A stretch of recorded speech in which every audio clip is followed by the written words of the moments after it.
Olá, pessoal. Meu nome é Ingrid Magda, sou neuropsicopedagoga com ênfase em educação especial inclusiva. Sou professora do ensino superior para turmas de pedagogia e pós-graduação dentro do atendimento educacional. É um prazer estar aqui a convite do Instituto e eu tenho, assim, um enorme apreço por compartilhar é, os nossos conhecimentos. A gente vai começar falando sobre a questão da contextualização dentro da sala de aula. Como eu já sou professora há mais de 16 anos, é impossível não observar por diversos olhares todos os acontecimentos que nós temos em sala de aula. Um dos termos mais abordados dentro da neuropsicopedagogia e dentro das salas de aulas, da formação de profissionais que estejam qualificados para lidar com esse tipo de situação em sala, é muito escassa, infelizmente. Então, pensando que, nesse sentido, nós temos poucos profissionais que estão habilitados a trabalhar com crianças que têm as suas neurodivergências, né? Então, assim, já estou me dedicando a isso há algum tempo e comecei o ano passado o meu mestrado dentro da educação inclusiva, certo? Que eu acho que se faz muito pertinente às demandas que nós temos tendo, não só no Brasil, mas no mundo, porque é muito difícil. É, Sala de aula, hoje em dia, é difícil. E se você não tem conhecimento, você não consegue trabalhar corretamente, certo? Nós temos aqui, vou começar a compartilhar com vocês, superdotação e altas habilidades no contexto escolar, tá bom? Vamos começar.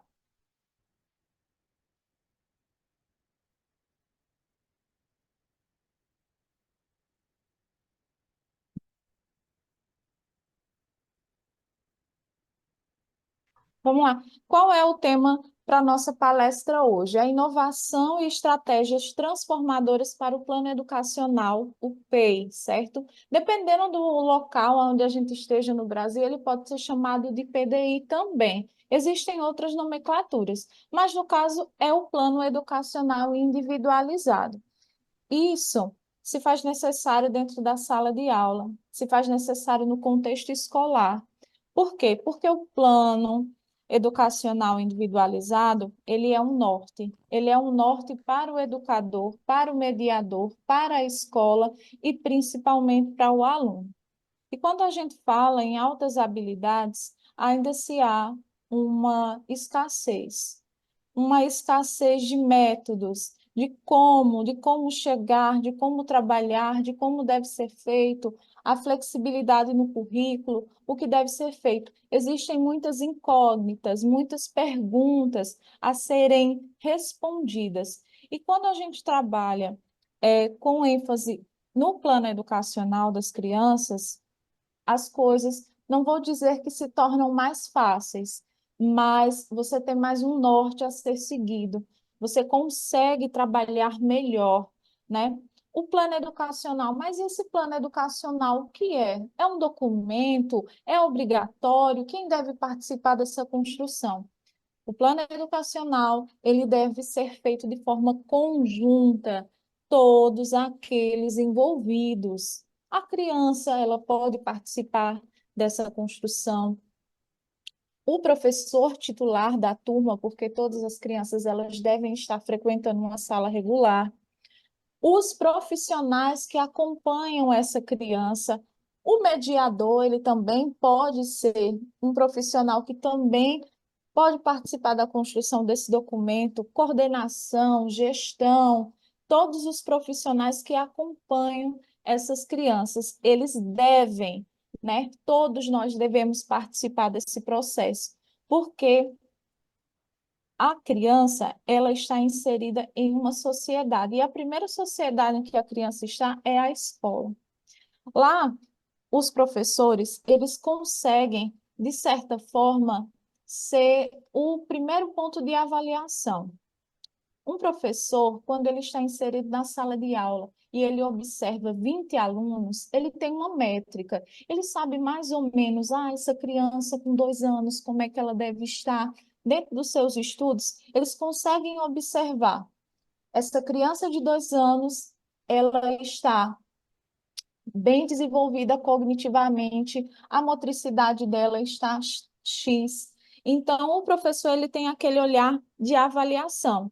O primeiro professor, os professores da educação infantil, eles são fundamentais para esses olhares das crianças com superdotação e altas habilidades. Eles conseguem observar nos primeiros meses, nas primeiras semanas que eles estão em sala de aula. Vamos lá, gente, ó. Muitas crianças com altas habilidades e superdotação não têm a oportunidade de explorar suas potencialidades nos primeiros anos de vida. Isso pode fazer com que seus talentos fiquem escondidos ou até mesmo se desenvolvam de uma forma desigual, o que pode gerar problemas comportamentais, psicológicos.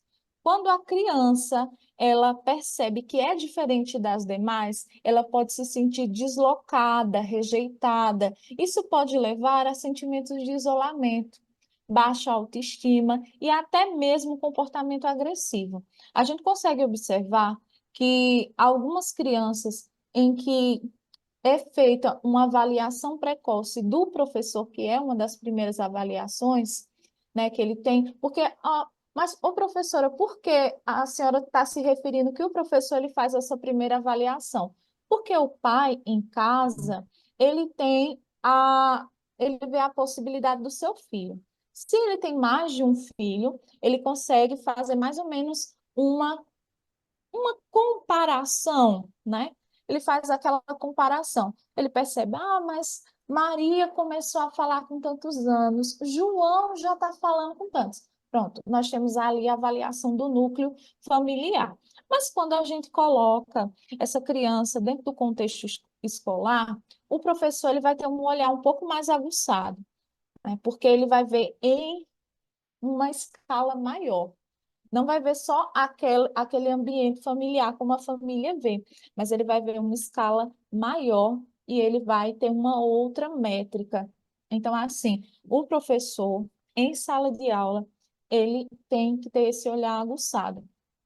A gente consegue perceber aqui que nós temos aquela questão dos alunos e eles se sentem, às vezes, rejeitados, percebem que são diferentes. Já aconteceu e acontece de confundirem a criança que tem altas habilidades e superdotação com a criança que tem TDAH. Por quê? Porque se o ambiente pedagógico, se a sala de aula não é atrativa, não é desafiador, o que que vai acontecer com esse aluno? Ele vai ficar entediado, né? E se ele fica entediado, ele vai ficar inquieto.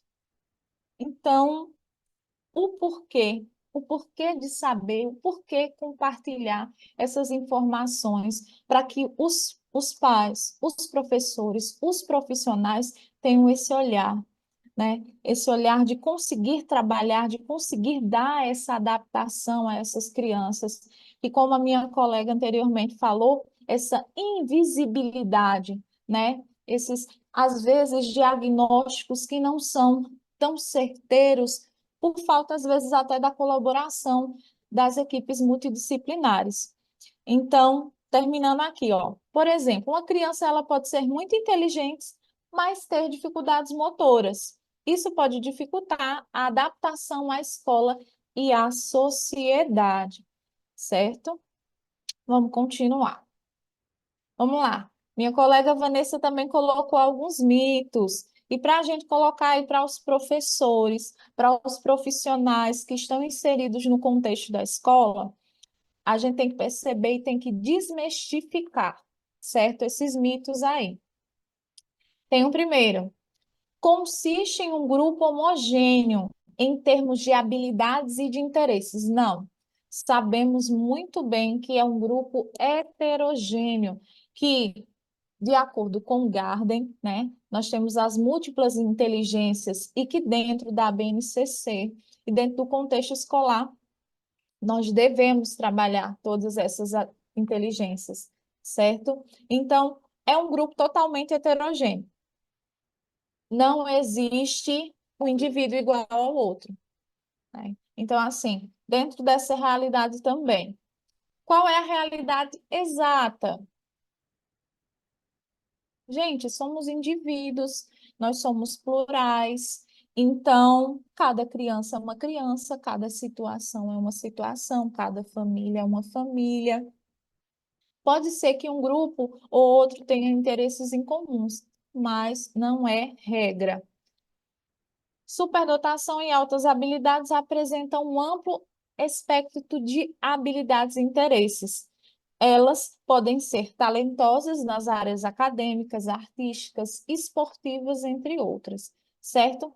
Eles apresentam um bom rendimento escolar?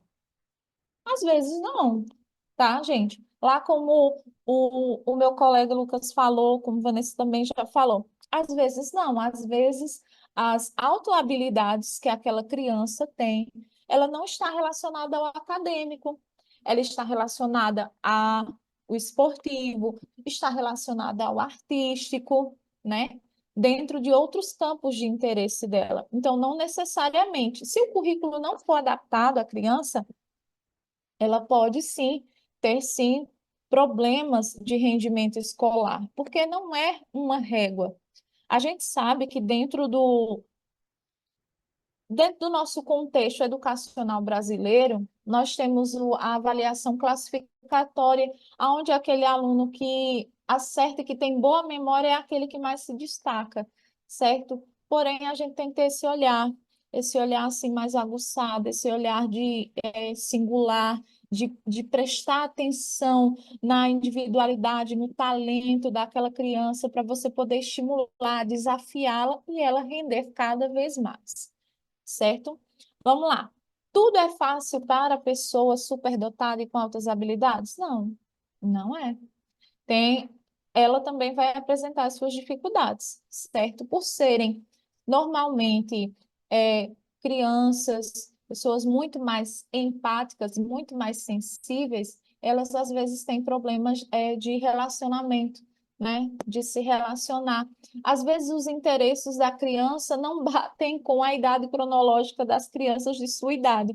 Então, às vezes as conversas, as amizades não surgem assim tão facilmente. E por perceberem tanto o ambiente de forma mais detalhada, mais aguçada, elas também têm esses problemas de relacionamento, a autocobrança também acontece.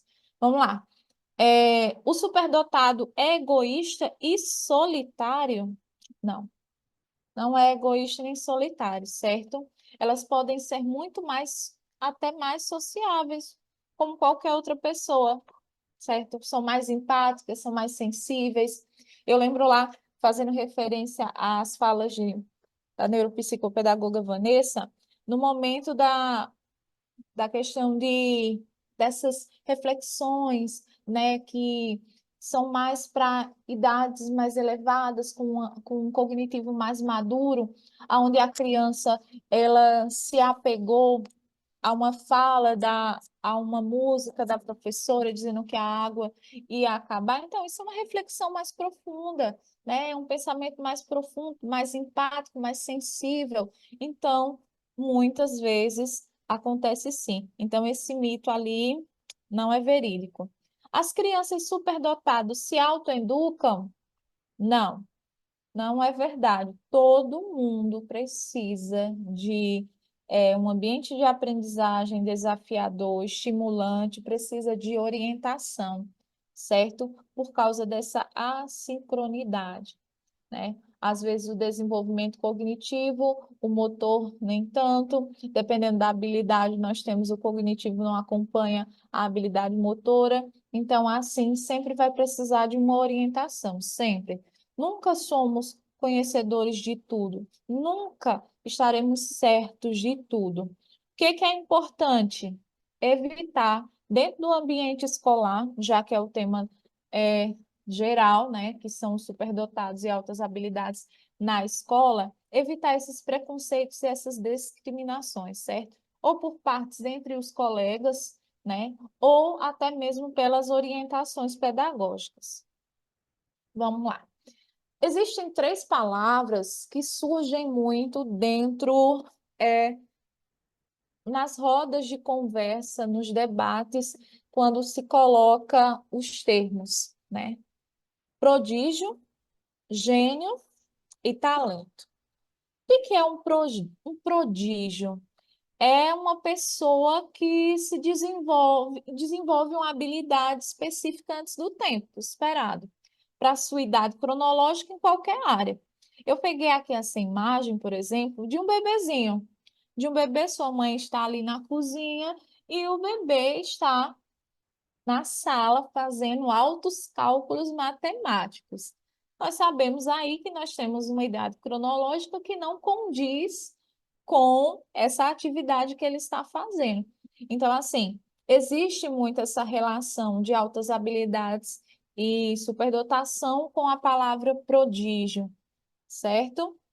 Vamos lá. Outra palavrinha que surge muito e que deve ser diferenciado, gênios. O que são gênios? Né? Gênios são pessoas que contribuíram de forma extraordinária para a humanidade, certo? Então, assim, alguns vão sim, e são gênios, eram superdotados, né? Tinham essas altas habilidades, e nós temos aí três exemplos que são indiscutíveis, certo? Então vamos lá. Primeiro, nós tivemos a palavra prodígio, certo? Que aparece muito, que sempre está correlacionada e que a gente tem que saber diferenciar bem direitinho, principalmente para os nossos educadores, os nossos mediadores, as pessoas de apoio que estão ali dentro do contexto escolar. Nós temos aí a palavra talento. Talento. Ai, aquela criança, ela tem um talento incrível nas artes plásticas. Nossa, aquele meu aluno, ele tem uma habilidade única em instrumentos. Nossa, o meu aluno, ele é um produtor de texto maravilhoso. Então, assim, essa é a palavra que a gente deve se apegar, a palavra talento, porque o talento ele pode ser aprimorado, ele pode ser estimulado, ele pode ser desafiado, certo? Vamos lá para o significado, né? Talento implica em uma habilidade de alta qualidade, não apenas em comparação com um grupo maior, que possua características semelhantes. Esse tipo de talento que buscamos identificar e aprimorar, conforme Garmin, certo? Então, assim, quando a gente fala dentro do âmbito escolar, contextualizando, a gente tem que pegar assim, o professor ele tem que observar aquele mediador que está em sala de aula, aquele auxiliar, aquele profissional, ele tem que buscar aquele talento ali do aluno. Normalmente, se considera mais fácil, avaliar quando nós temos aquele que é acadêmico, porque ele sempre, o interesse dele, ele sempre vai tirar boas notas dentro do contexto lá da escola, as notas elevadas, porque ele tem boa memória, ele consegue fazer conexões com aquilo que ele já aprendeu, certo? Então vamos lá, continuando. Uma definição aqui de Resule, que já foi citado hoje. Altas habilidades e superdotação são comportamentos biopsicossocial de causas genéticas ambientais que refletem uma interação entre três grupamentos básicos do traço humano, sendo esses grupamentos habilidades gerais específicas acima da média, elevados níveis de comprometimento com tarefas e elevados níveis de criatividade, que aí a gente surge novamente com o modelo dos três anéis, né? Esse modelo, eu acho que ele deve ser muito bem assim expandido e sempre deve ser levado em consideração. Por quê? Lá como os nossos colegas anteriormente comentaram, a avaliação. Gente, a avaliação ela é fundamental. Por quê? Porque a partir da avaliação multidisciplinar, a escola ela pode desenvolver o PI da criança de uma forma mais consistente. Por quê? Porque esse PI ele só pode ser é, levado, como é que eu posso dizer? Ele só pode ser consolidado a partir de uma avaliação assertiva, né? Se a avaliação não é tão sólida, como é que você vai conseguir é, construir as habilidades, como é que você vai conseguir construir as metodologias, porque às vezes, o que que pode acontecer? Às vezes você não pode ir apenas pelo caminho já existente, não. Cada criança é uma criança. Então, às vezes, você tem, juntamente com os profissionais dentro da escola, você tem que flexibilizar o currículo. Aquela criança, ela vai precisar de quê? Ela precisa de mais estímulos, ela tem que ter uma tutoria, você pode fazer uma parceria com universidades, para que elas tenham mais estímulos, certo? Ela precisa ser estimulada e desafiada. Como lá o meu colega já comentou, a gente não vai adentrar tanto aqui, mas que deve ser de conhecimento de todos, os três anéis que é onde nós temos aqui no Central superdotados.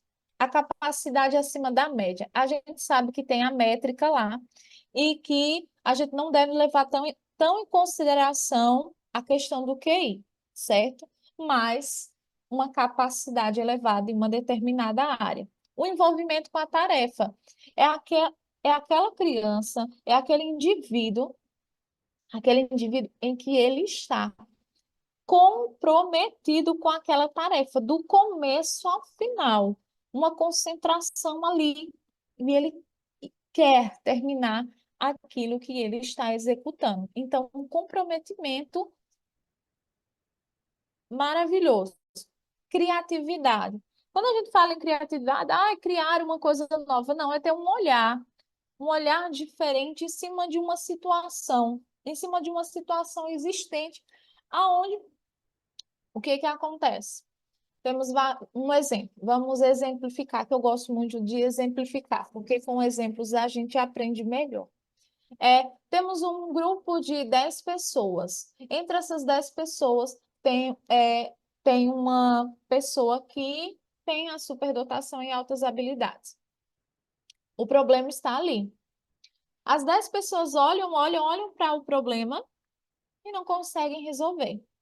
Aquela pessoa que tem a capacidade acima da média, ela vai olhar para o problema, ela vai ter um comprometimento com aquela tarefa, para executar aquela tarefa, e ela vai conseguir uma solução.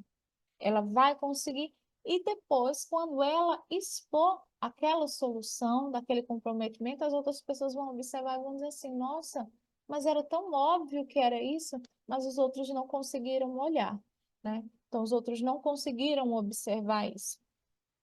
Então, nós temos aqui essa perspectiva, esse olhar. Os educadores, eles têm que saber, eles têm que ter conhecimento sobre isso. Quando você tem mais conhecimento sobre as competências, sobre como você olhar para aquele indivíduo, você vai conseguir trabalhar melhor com ele, certo? Então, compartilhar informações é a melhor forma de você é, tratar a educação de uma forma mais inclusiva. Vamos lá. Nós temos aí uma aptidão geral. O que que se refere isso? É a capacidade de compreender informações e integrar, desculpa, experiências para produzir respostas adequadas e se adaptar a novas situações, além da habilidade de se envolver em pensamentos abstratos. As habilidades específicas, elas se referem a competências de adquirir conhecimentos, destreza e mais de áreas específicas. O que que a gente pega daqui, pessoal? O que que a gente pega? A gente pega daquela questão do pensamento mais abstrato, não só aquele pensamento objetivo, concreto, que está ali, o que está sendo visto. Há alguma reflexão maior. Então, normalmente, existe sim as crianças que ela têm aqueles pensamentos mais profundos, são questões que às vezes para algumas pessoas passam de forma imperceptível, mas para elas é algo tão sensível, tão empático, se tomam para si de uma forma assim tão sensível, tão verdadeira, que muitas vezes geram essas reflexões e, como a gente falou anteriormente, às vezes pode gerar alguns desconfortos, porque nem todo mundo pensa daquela forma, né? Por que que todo mundo está vendo esse problema aqui e ninguém faz nada para resolver? Então, é, às vezes essas crianças, né, em algumas situações, elas se tornam tão sensíveis, tão sofridas, né, pelo que eu consigo observar dentro do contexto escolar em qual eu estou inserida. Muitas vezes elas ficam muito sensíveis a situações e que, às vezes, elas também têm essas dificuldades das habilidades sociais, né? Estão tão adentro ali dos seus interesses e querem fazer conexões, mas muitas vezes conexões com os conteúdos ou com as suas áreas de interesses que às vezes fica deixando de lado essas interações sociais que se fazem tão necessárias, né? Somos uma sociedade, sociedade é mais de um ser, então as conexões entre uma pessoa e outros elos, elas são importantes, né, para todas as nossas consolidações. Vamos lá.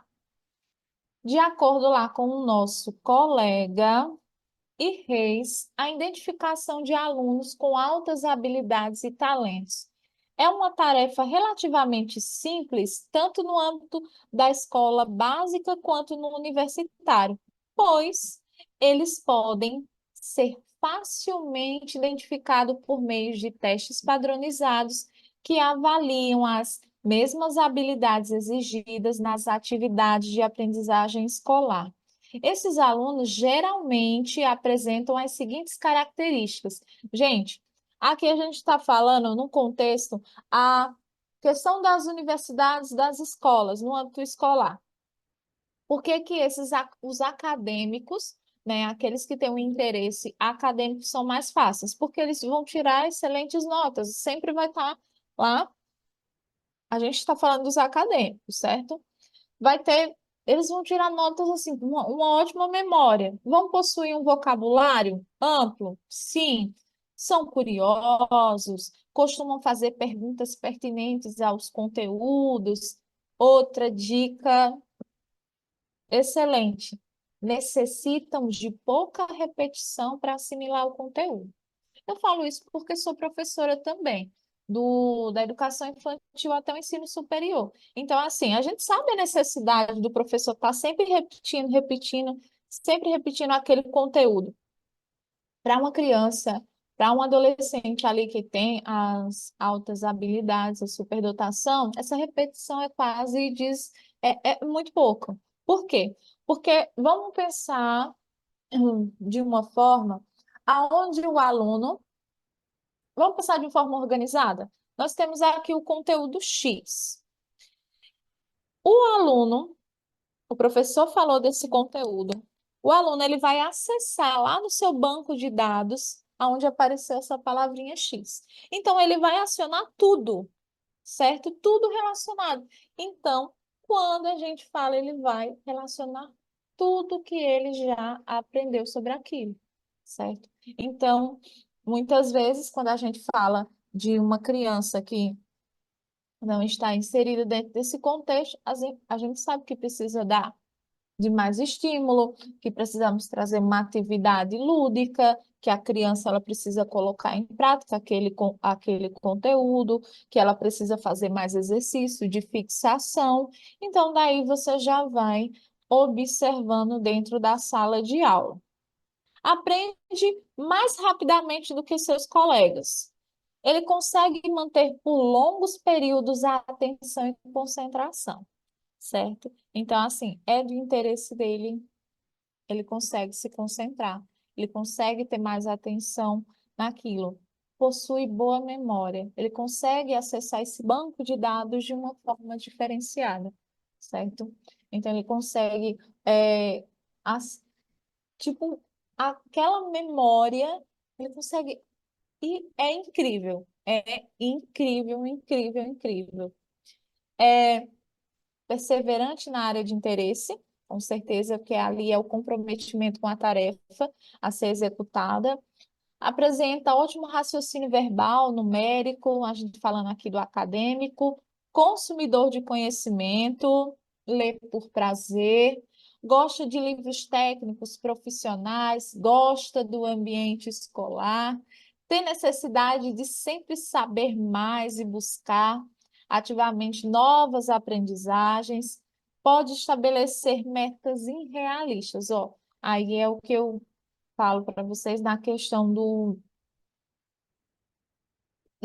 da frustração mesmo, assim, às vezes coloca lá umas metas lá em cima, e às vezes acaba sofrendo por não conseguir atingir tais metas, né? Então, isso aqui é bem relevante, eu achei que deveria ser colocado em questão.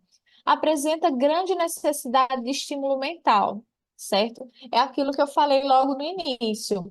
Uma criança que não tem o currículo adaptado para ela, algumas vezes pode sim, ela pode ser confundida com a criança, se não for um diagnóstico assertivo, se não for multidisciplinar, se não tiver todos esses olhares é, a partir dessa criança, ela pode ser confundida sim. Por quê? Porque é um ambiente onde ela não está sendo estimulada. O que que ela vai fazer? Ela vai procurar outros estímulos, né? Ela vai procurar, ela precisa, ela quer saber, ela vai se interessar por outras coisas e vai desfocar daquilo ali que o professor, o tutor, ele está passando. Apresenta grande intensidade emocional. Sim, a gente consegue observar. Não, professora, mas aí é a área da psicologia, né, da psicanálise. Não. O professor em sala de aula ele consegue observar isso. Ele consegue observar se a criança se frustra, qual é a situação entre um conflito, como é o relacionamento entre uma criança, entre o grupo. Então, assim, o professor ele consegue fazer essa avaliação. Ele consegue verificar isso em sala de aula, que depois ele vai registrar e vai ter que passar as demandas para os demais profissionais. Porque qual é o nosso objetivo? O nosso objetivo é que essa criança tenha o maior número de estímulo possível, que essa criança ela consiga consolidar ainda mais as suas competências, que ela consiga ser a sua singularidade, certo? Então vamos lá. Ó, revela um intenso perfeccionista. Eu observei isso sim em alguns em alguns estudos que fiz, né? Mas não é de regra, né? Assim a gente vai vendo, né? Eu coloquei aqui porque foi uma observação já vista com relação aos acadêmicos, né? Os professores tendem a gostar deles. Eita, tendenciosa nada, né, professora? Mas é. Ah, professor é professor, né? Aqueles que fazem tudo, que sempre está tudo muito bem feito, muito organizado. Ah, aí o professor vai lá e chega e fala assim: eita, esse daí eu queria que multiplicasse. Mas são algumas observações, certo? Vamos continuar. Nós temos aqui altas habilidades e superdotação se referem a grande facilidade de aprendizagem que os leva a dominar rapidamente conceitos e procedimentos. As atitudes podem ter em condições aprofundadas, enriquecer esses conteúdos, devem receber desafios suplementares em classes comuns, em salas de recurso ou outros espaços definidos pelos sistemas de ensino, inclusive para concluir em menos tempo a série ou a etapa escolar. Vamos lá, vamos contextualizar. Vamos pensar. As crianças com altas habilidades de superdotação de uma sala regular? Sim, tranquilamente. Não, mas eles não conseguem assim, eles precisam de mediador, eles precisam ir lá para a sala de recurso, ele precisa do atendimento do AE, precisa, ele precisa, ele precisa muito. Muito, porque a gente sabe que essas crianças, elas têm as suas autocobranças, têm as questões emocionais, por serem mais empáticas, por serem mais sensíveis ao ambiente, né? Uma cobrança, assim, dependendo de qual o nível de interesse tenha, elas sofrem, elas querem saber mais, então, assim, elas precisam, sim, desse acompanhamento. É, se a gente colocar realmente assim, porque nós temos a nossa realidade, nós temos a realidade e temos a utopia, o quanto lindo seria se todas as escolas dentro do Brasil conseguissem fazer tudo. E a gente sabe que não é. A gente sabe que não é, né? Nós temos alguns benefícios dentro da área privada, mas que a grande maioria procura esses estímulos fora, certo? Fora de outras instituições. Então, assim, o aluno com altas habilidades de superdotação precisa ir para a sala de recursos? O A precisa. Precisa sim. Precisa fazer a construção do PI dele? Precisa. Ele precisa sim, é direito dele ser feito, certo? Porque aí, professora, nós temos aí menos tempo. Ele conclui em menos tempo, sim. A flexibilidade dentro do currículo faz sim com que ele possa fazer a aceleração. Como a gente tem N casos aí no Brasil de crianças que conseguiram concluir aquela etapa dentro da flexibilidade, fazendo a construção do aceleramento, e que a criança agora está cursando a universidade. Então, isso se faz necessário, né? Vamos lá, continuando. Os tipos de alunos com altas habilidades, certo?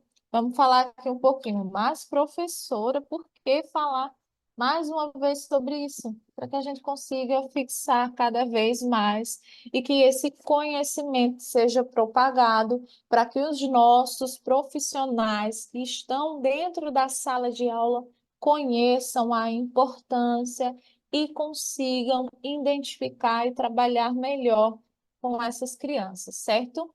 Nós temos aí o tipo intelectual, apresenta flexibilidade, fluência de pensamento, capacidade de pensamento abstrato, faz associações, produção de ideias, rapidez de pensamento, compreensão e memórias elevadas. Capacidade de resolver e lidar com problemas, temos o acadêmico lá, que, como eu falei, ele é mais fácil de você conseguir identificar assim, o olhar do professor, né? Sempre olha mais para aquele que tem aquela boa memória e que sempre está tirando 10 nas matérias, certo? Mas a gente sabe que não é de regra, né? Que de acordo com com as várias inteligências existentes e que que se devem ser trabalhadas em sala de aula, certo? As várias competências. Nós temos aqui o tipo criativo, que está relacionado às seguintes características: originalidade, imaginação, capacidade para resolver problemas de uma forma diferente e inovadora. Lembrando que as altas habilidades têm que estar lá dentro daqueles três anéis, certo, gente? Ó, inovadora e sensibilidade para situações ambientais, podendo reagir e produzir diferentemente, até de modo extravagante. Sentimentos de desafio diante de ideias, ordem de fatos, facilidade de autoexpressão, fluência e flexibilidade. Vamos lá, tem um tipo social, né? Aquele aluno lá que muitas vezes é muito social e que ele pode estar assim, gente, ele pode estar assim inserido dentro desse nosso contexto aí. Ele revela uma capacidade de liderança, né? Caracterizado por demonstrar uma sensibilidade interpessoal, atitude cooperativa, sociabilidade, habilidade no trato das pessoas. Olha que bacana, que não é só a questão lá da memória, né? O tipo de talento especial também. Ele pode se destacar tanto na área das artes plásticas, músicas, dramáticas, literárias, técnicas, sempre evidenciando essas habilidades especiais. A psicomotor, certo? Ele se destaca pelas habilidades de interesse, pelas atividades psicomotoras. Ele desempenha fora do comum, em uma velocidade, agilidade de movimentos, força, resistência, controle e coordenação motora. Inter... Aí a gente pode colocar o quê? Aquelas crianças que têm altas habilidades na questão, na aula de educação física, gente. O professor consegue observar isso. Ele consegue observar. O professor, mesmo ele sendo polivalente ou sendo um professor, ele consegue, né? E aí tratar mais, estimular mais, desafiar mais aquele aluno para que ele consiga consolidar ainda mais essa habilidade. Vamos lá. Vamos lá para o desenvolvimento afetivo, certo? É, incluindo assim esses sentimentos de valores, de motivação, atitudes, autoconceito, que tem sido tão negligenciado em relação ao desenvolvimento cognitivo de um superdotado. É crucial que sejam tomadas medidas para favorecer esse ajustamento pessoal, né, emocional, que tende assim a gente a tentar promover o desenvolvimento social e fortalecer o autoconceito, né, de forma positiva, sendo que muitas vezes eles são estimulados, estimulados, vamos estimular, vamos desafiar, mas e ali, e o pessoal? E como é que tá? Como é que tá esse pessoal? Então, assim, essa criança, esse ser, esse indivíduo, ele precisa desse acompanhamento multidisciplinar, sempre, sempre. É a forma mais eficaz de potencializar a sua singularidade. Eu gosto muito de utilizar esse termo, potencializar a sua singularidade, porque é singular. O indivíduo, ele é singular, ele é importante, e ele tem que entender a sua importância. Lá como a nossa colega na sua primeira palestra falou, a questão do sempre estar certo, né? Se preocupar tanto com estar o certo, certo, certo, e às vezes esquecer as relações, né, sociais, as relações interpessoais. Então, assim, tem que ter esse olhar, esse apoio maior, né? Eu achei muito interessante quando a colega falou que lá nos Estados Unidos eles têm muito a terapia ocupacional, né? Então, já sabendo dessa informação, já vou aí repassar aí para algumas colegas que seria interessante a gente também estar colocando isso no nosso contexto escolar. Isso faz tão necessário. Vamos lá. Dados de pesquisas. A gente não pode só viver do achismo. Tem muitos profissionais por aí que é o achismo. Ah, eu acho, eu acho, eu acho. Não. A gente tem que se basear sempre em dados, em pesquisas que foram revalidadas e reconhecidas. O nosso colega aqui, ele realizou há muito tempo atrás um estudo com alunos que apresentavam um QI elevado, certo? De pelo menos 180. Ele constatou, exemplo, três problemas principais na amostra por ela estudada. O primeiro dizia respeito à ausência de hábitos adequados ao trabalho no ambiente escolar. De geral, estes alunos não se empenhavam na escola e passavam consideravelmente tempo alheios e sonhando acordado. Para eles, a frequência escolar era tida como perda de tempo, tanta a distância entre as demandas da escola e suas competências pessoais. Então, vamos lá, vamos trazer lá para ao nosso contexto. O que que essa informação nos traz? Ela diz assim, se não está dentro do interesse, se não está estimulando as competências, não vai achar uma perda de tempo. Lembrar que eu comentei que muitas vezes, viu, gente? Muitas vezes mesmo, o aluno com superdotação, ele pode ser confundido com o aluno com TDAH, porque ele está alheio, O profissional em sala de aula vai lá dizer, essa criança sempre está desatenta, ela não fixa a concentração, isso. Mas às vezes a criança ela está realmente pensando em outras coisas. O profissional não observa lá, a criança desenha maravilhosamente bem. Então, assim, tem que sempre observar, tem que sempre ter um olhar. Mas, ô professora, mas o professor, você está falando isso e o professor. Não, gente, às vezes o professor ele não tem conhecimento. Ele não tem esse conhecimento dessas altas habilidades, essa superdotação. Por quê? Porque os estereótipos que eles observam, que são vinculados pelas mídias, são apenas relacionados àqueles alunos em que nós temos a questão do acadêmico. Recentemente, em uma das minhas turmas, eu coloquei um questionário apenas para conhecimento de coleta de dados mesmo, para saber o que eles subentendiam com relação às altas habilidades e superdotação. E uma das palavras é aquele aluno que sempre tira 10. E não é bem assim, não é isso. Como a gente já viu e já afirmamos e consolidamos, não é aquele aluno que sempre está tirando 10. Ele pode ter as suas dificuldades acadêmicas, como qualquer outro, né? Então, assim, levando aqui para o nosso contexto, a gente observa que muitas vezes eles podem, sim, colocar a escola como uma perda de tempo. Por quê? Porque não está sendo desafiador para ele, não está sendo estimulante. Então, eles vão procurar esses estímulos de outra forma, certo?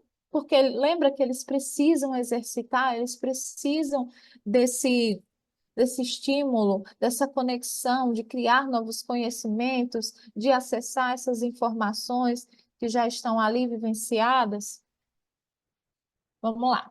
O segundo problema que foi observado é o- a dificuldade por parte dos mesmos em relações sociais, certo? A gente reafirma isso aí, né? Por quê? Vamos pensar. Exemplificando novamente. Eu adoro exemplos. Vocês não perceberam, eu amo dar exemplos. Eu acho que é perfeito. Vamos pegar aí, contextualizando. Nós pegamos uma criança de 7 anos que ela tem altas habilidades com relação à química e física, né? Matemática e tudo. Esse é o âmbito dela. Ela tem 7, 8 anos. As crianças na turma dela não têm esses mesmos interesses, certo? Não tem. Então, assim, a criança está focada em um interesse e ela gosta, aquilo ali a consome, e ela gosta e ela quer saber mais e ela sempre está. Mas os outros que estão dentro da sua idade cronológica não estão nesse mesmo interesse. Então, são interesses diversos. Então, eles apresentam essas dificuldades. Muitas vezes se isolam, né? Então, daí cabe a nós profissionais, não só aos profissionais da psicologia, da psicanálise, né? Aos profissionais que estão ali dentro do âmbito escolar, né? De observar, de estimular, de tentar, muitas vezes, mediar esses elos entre esses interesses. E sempre a gente colocar assim, mas como fazê-lo, professora? A gente pode fazer de uma forma simples. Sempre tem uma brincadeira entre que a criança e criança. Ele pode ter um nível de interesse diferenciado, porém ele é uma criança. Ele tem que lembrar. A nossa colega na primeira palestra falou, a gente tem que desacelerar também essas crianças. Elas têm que, ó, desacelerar um pouco. Então, rodas de brincadeira, a gente pode colocar para que essas crianças criem conexões, né? O cognitivo, ele está mais acelerado. A idade cronológica está aqui, mas o cognitivo está aqui. Então, ele precisa dessas interações, né? Para que ele consiga consolidar um indivíduo, um adulto, né, em que consiga ter essas aptidões interpessoais também. Vamos lá, terceiro problema. Foi aqui, uma certa vulnerabilidade emocional. Lembra lá que a gente já conversou sobre a questão da empatia? São muito empáticos, são muito sensíveis. Então, assim, quando você é muito sensível, quando você é muito empático, o que que acontece? Você muitas vezes se torna vulnerável, né? Vulnerável por quê? Porque essa funcionalidade da gente de sempre estar percebendo muito o ao redor, né? Sempre estar percebendo muito ao redor, o ao redor. Vamos lá, continuando. Ó, em função da capacidade desses alunos de entender e de se envolver com questões éticas, filosóficas, antes de estarem emocionalmente maduros para lidar com essas questões, certo? Então, novamente, professora, e aí, âmbito escolar, o que fazer? Como fazer? Vamos lá. Eu achei interessantíssimo aquela questão dos problemas de você, dos profissionais da educação, estarem colocando lá para que todos demonstrem as suas vulnerabilidades. E isso empodera os demais. Quando você também diz assim, nossa, mas fulano tem esse problema emocional, está passando por isso, nossa, eu também estou passando. Muitas vezes ele se sente um peixinho fora d'água, mas a grande maioria se sente, né? Porque não somos iguais, né? Por mais não existe, a gente tem que sempre estar valorizando essa nossa singularidade como indivíduo. E para eles isso é fundamental, certo? Não digo apenas com relação às crianças com superdotação altas habilidades, mas eu digo o todo, nós, seres humanos, certo? Vamos lá. Houve mudanças radicais no comportamento, mais um probleminha aí citado, né? Os alunos excepcionalmente inteligentes, quando tinham a oportunidade de passar a interagir com pares similares em inteligência, alguns, por exemplo, eram retraídos socialmente, distantes, pouco participativos nas atividades escolares, em contato com grupos de idade mental similar. Passavam a atuar de uma forma adequada, dando contribuições significativas nas atividades de grupo e se comportamentando como um indivíduo socializado feliz. Aqui é o contexto positivo, tá bom, gente? Então, assim, é bacana, né? Cada um, não existem saberes menores ou maiores, né? Cada um tem os seus saberes, lá, e todos os saberes são importantes. Vamos lá, um tema que eu sou devota, sou comungo desse termo, a inclusão. Gente, sabemos muito bem que nós estamos caminhando para a inclusão, certo? Nós estamos caminhando para a inclusão. Por que caminhando? Porque ainda não se chegou ao ideal. Nós estamos caminhando para isso.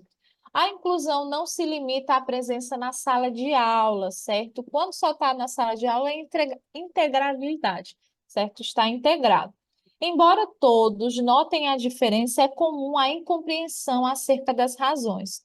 O desejo de permanecer a um grupo muitas vezes se sobrepõe à realização individual.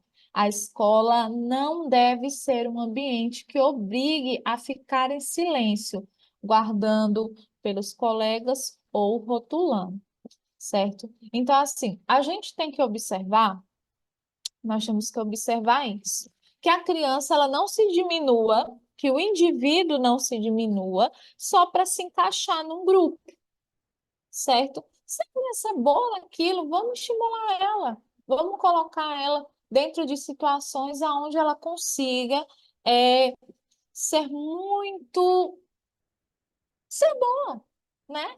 Isso é bom para a autoestima dela. Então, assim, não só se apegar a esse, de fazer parte, é um grupo. Não, tem que fazer parte, sim, mas ela tem que ser um indivíduo, certo? Infelizmente, a gente sabe que acontece essas rotulações, né? Então, é sempre estar buscando o não rotular, né? Não rotular, não deixar em silêncio, empoderar essa criança, trazer ela lá daquele cantinho do isolamento que muitas vezes eles se colocam porque não comungam com os interesses das crianças da mesma idade. Então, assim, trazer ela ali para o centro também, deixar ela mostrar a sua singularidade, evitar a rotulação, que sabemos que acontece e que gera aí muitas situações de bullying e tudo, e que valorizar a sua habilidade, tá bom? Vamos lá. Olha aí, essa aí é minha palavrinha, essa é minha palavrinha-chave, certo? Vamos lá. Promovemos a singularidade da pessoa, permitindo que ela seja autêntica, que desenvolva sua individualidade sem se esforçar para se encaixar em padrões pré-estabelecidos, certo? Então a gente tem que observar exatamente isso. A gente não pode deixar com que as crianças elas se deixem levar por esses padrões. A criança, mas que padrão, professora? Olha, a gente sabe que dependendo da sala de aula, aonde a criança esteja, existem alguns padrõezinhos ali. Então, professor, mediador, coordenação, professores profissionais, a gente tem que colocar a criança para ela sempre estar identificando a sua individualidade, olhar para si, né? Olhar para si, se gostar daquela forma, né? Para evitar as autocobranças, evitar os processos aonde a criança se frustre, né? A frustração a gente sabe que é necessária para que se tenha resiliência, mas ela vai ter que ter muita resiliência, certo? Vamos lá. Continuando. Como é que deve ser esse ambiente educacional, certo? O ambiente educacional ele deve ser flexível, problematizador, quer dizer, a criança ela tem que ser estimulada a resolver problemas, lembrar lá da criatividade que está lá entre os três anéis, né? A cada dia ela tem que ser sempre estimulada. Assim, que permita um certo nível de escolha de tópicos de seu interesse, promova uma excelência no estudo, mudanças no currículo. Gente, essas mudanças de currículo, elas sempre são necessárias, certo? A educação especial e a articulação com a escola comum. Sim. Outro, outro, outro ponto-chave, a parceria com universidades e a escola, certo? Com outras comunidades. Nossa, isso é demais. Porque a criança, ela tendo um estímulo, ela vendo lá, porque o professor, a gente sabe que dentro do currículo, dentro da matriz curricular, nós temos aí uma limitação, mas o aluno ele quer mais, ele quer saber mais. Então, programas, projetos onde o professor possa se colocar, que ele possa colocar o interesse do aluno é bacana, é estímulo para ele, né? E só vai agregar à instituição, agregar ao professor, agregar à criança, agregar à família, certo? Vamos lá. Nós temos aí, Resuli também fala sobre o modelo de enriquecimento escolar, certo? Ele acredita que é tarefa da escola estimular o desenvolvimento do talento, de criar, da inteligência de todos, certo? Então, olha só, não só aqueles com QI elevado. Lembra lá quem acompanhou todas as palestras, como o nosso colega lá, psicólogo, ele falou. A alta habilidade, ela também não está relacionada só a QI alto, não, certo? Não é só isso, certo? Desenvolver comportamentos superdotados em todos aqueles que têm potencial, certo? Desenvolver uma grande variedade de alternativas e opções para que eles atendam às necessidades de todos os estudantes. Vamos lá. Nós temos aqui essas teorias de enriquecimento escolar, certo? Que estão dentro lá dos Três Anéis. Dar oportunidades a todos os alunos de participar de alguma experiência de enriquecimento curricular. O professor tem lá a sua matriz curricular, mas ele pode fazer uma parceria com a Universidade Federal, pode lá colocar aqueles alunos, uma mentoria, uma aula de campo. Gente, a aula de campo é tão importante para essas crianças saírem um pouco de dentro da sala de aula. Palestra, excursão, o que mais enriquecer, o que mais gerar conexões ali, as sinapsezinhas ficarem mais acesas, o cérebro ficar lá mais aceso, é melhor para essa criança. Vamos lá. Enriquecer a vida dos alunos através de experiências. Gente, experiência é tão importante, leva para a vida, faz parte do currículo. Pode fazer parte do currículo? Pode. Pode não fazer parte? Pode também. Não fazer parte da escola regular. Estimular novos interesses que possam levar o aluno a aprofundá-los em atividades criativas e produtivas, certo? Lembrando, gente, que escola hoje em dia não se deve mais ser apenas aquela escola aonde se deposita conhecimento. Gente, a escola hoje em dia ela tem que ser problematizadora, ela tem que ser uma escola onde a criança ela se veja de uma forma desafiada a saber mais. Ela pega aquele conhecimento, ela comunga aquele conhecimento e ela transforma em um novo conhecimento, certo? E divulgue, estimule, crie. Desenvolver as habilidades essenciais de alguns estudantes.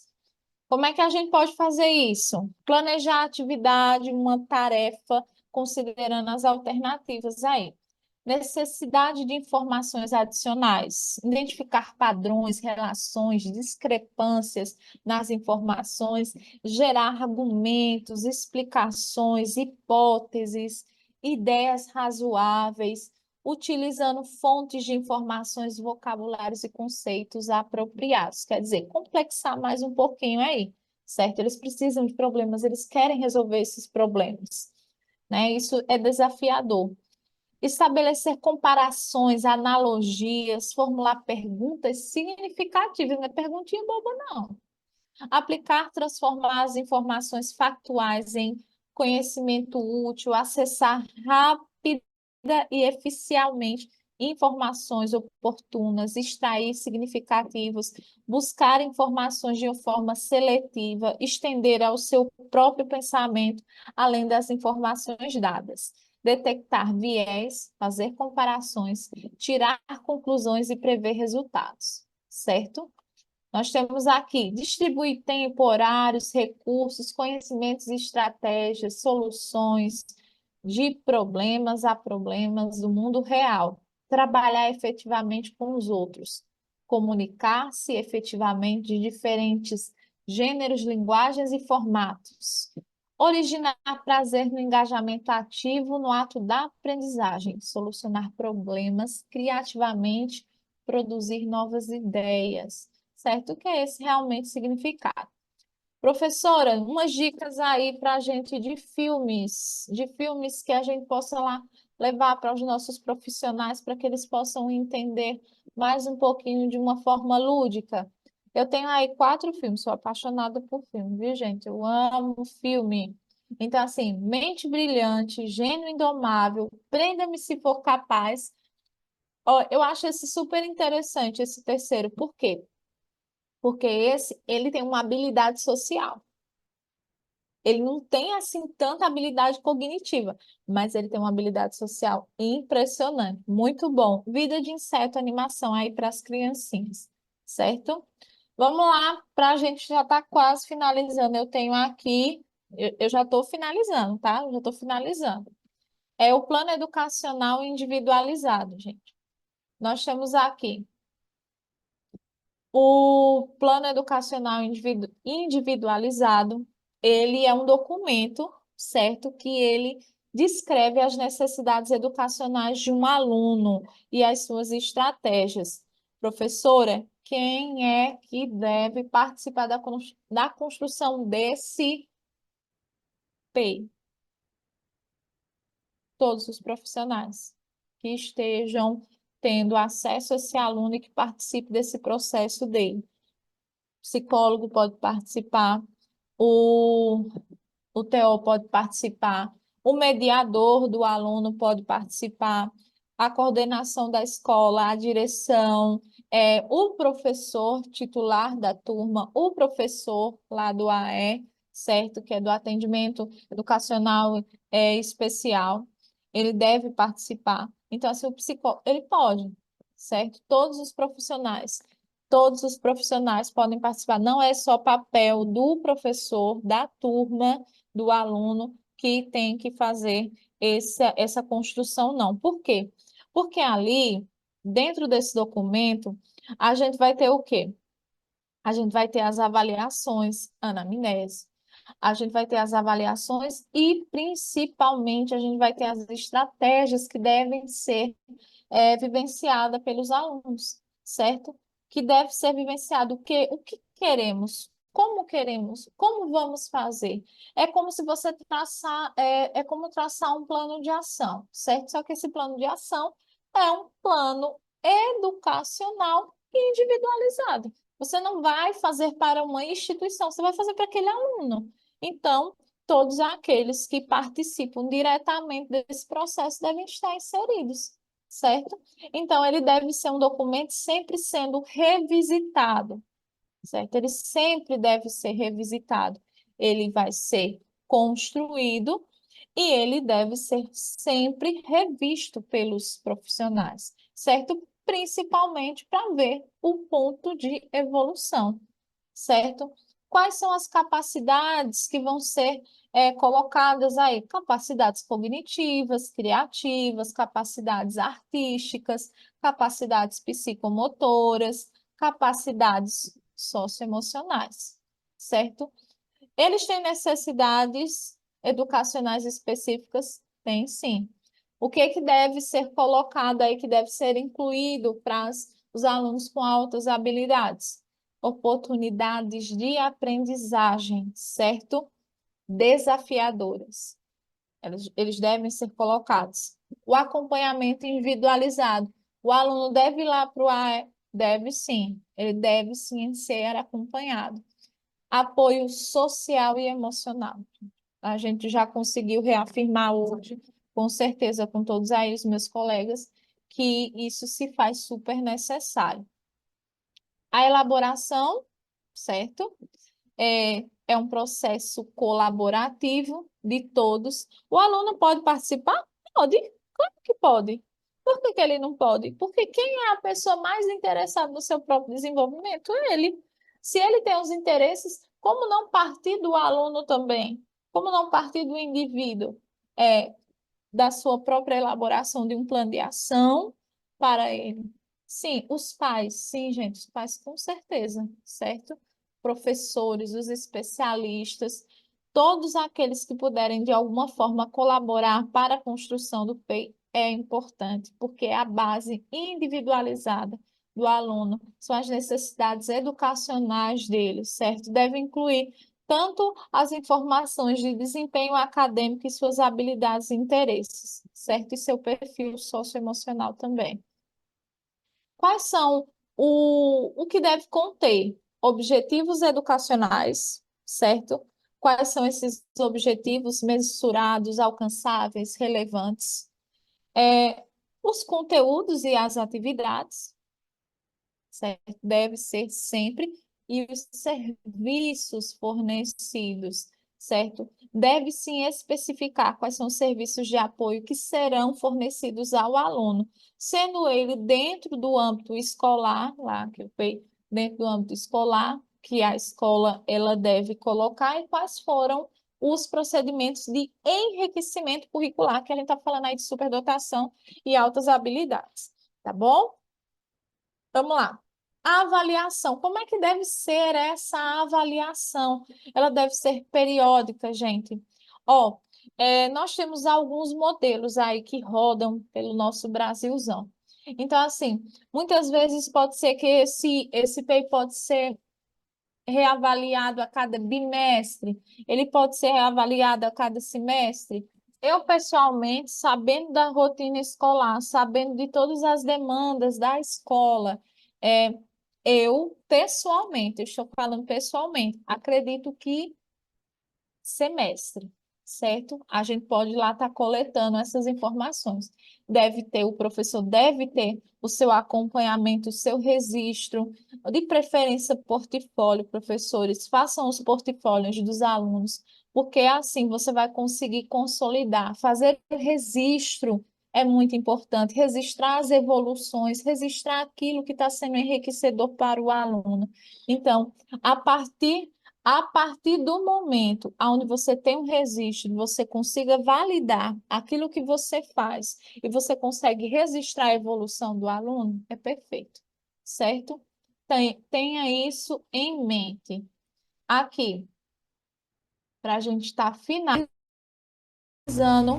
ali temos a aceleração, certo, do processo, que aí nós temos a adaptação, né, do currículo para que a criança ela possa se adiantar, tá? O enriquecimento curricular, que deve ser ofertado ao aluno oportunidades de aprendizagem, aulas de extensão, gente, tantos programas, tantas instituições, tantos programas gratuitos, pagos, que a criança ela pode ter essas novas oportunidades.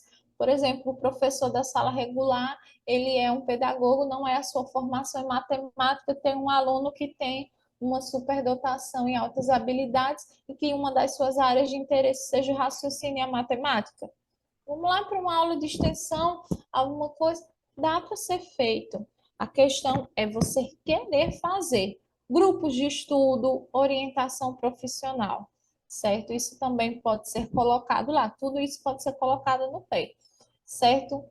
Então, a gente está chegando aqui ao finalzinho, certo? Espero ter colaborado aí com vocês, com os conhecimentos, com os meus colegas também. E para aquelas pessoas que vão ver aqui o nosso momento, a gente pode estar aí conversando depois mais uma vez. Qual é o objetivo? É ajudá-los a desenvolver o seu potencial pleno e alcançar os seus objetivos, certo?